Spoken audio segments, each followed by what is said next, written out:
What do, Ben Crew? It's your boy Savon Thomas, back with another episode of Coffee and Comments. Today we're going to review the movie Home Alone. Was it good? Was it trash? Let's talk about it, but first, let's take a sip.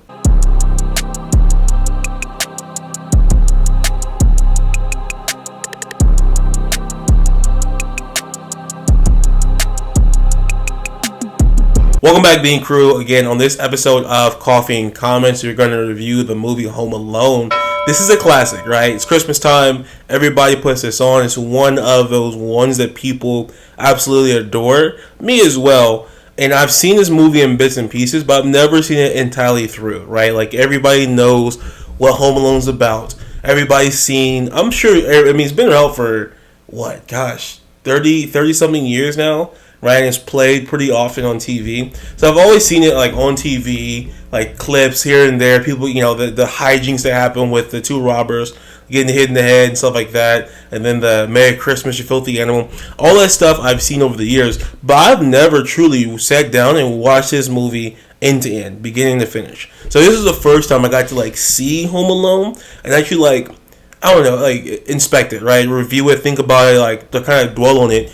And again, for those that don't know Home Alone, I mean, you're like few and far between, but stars, you know, the McAllister family who have it bred. Like, that house that the McAllister family live in, was it 15 people or something like that live in that house, and they like have all these lights, and they are loaded. Like, I think there was a study that came out talking about the McAllister family, and they live within the 1% of America. So the McAllister family is absolutely loaded, but they go on this trip to Paris. 15 people to Paris, by the way.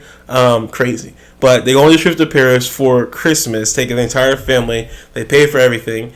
And the person that gets left behind is the youngest son, Kevin. Now, Kevin in himself is, in my opinion, a brat. Like, he is a spoiled little boy. I mean, obviously he's getting picked on by his brothers and sisters, specifically Buzz, all the time. But the dude's spoiled. The way he talks to his mom and his dad, I'm just like, bro, ain't no way. Ain't no way. This kid.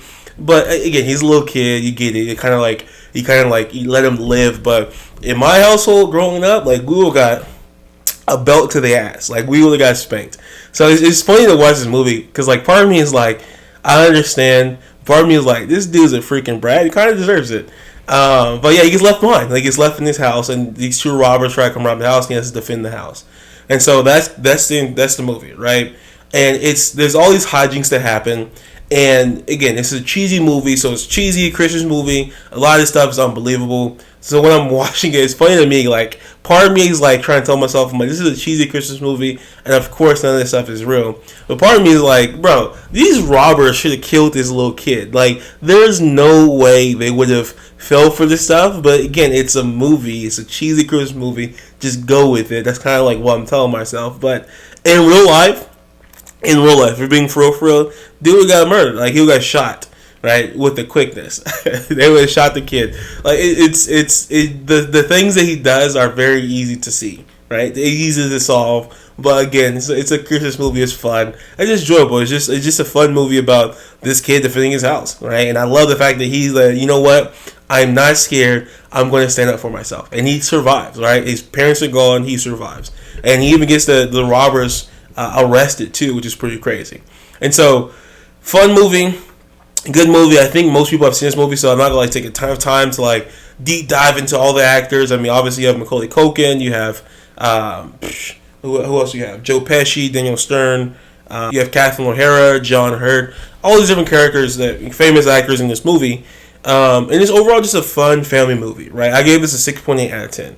When I say this is like the most amazing Christmas movie, like a lot of people say, no. This is like fringe top 5, probably for sure my top 10 Christmas movies of all time. But I would say fringe top 5, maybe 5, maybe 6, not too sure. But overall, just a good movie. Like, I'm sure a lot of people love this movie. Not sure. A lot of people do love this movie.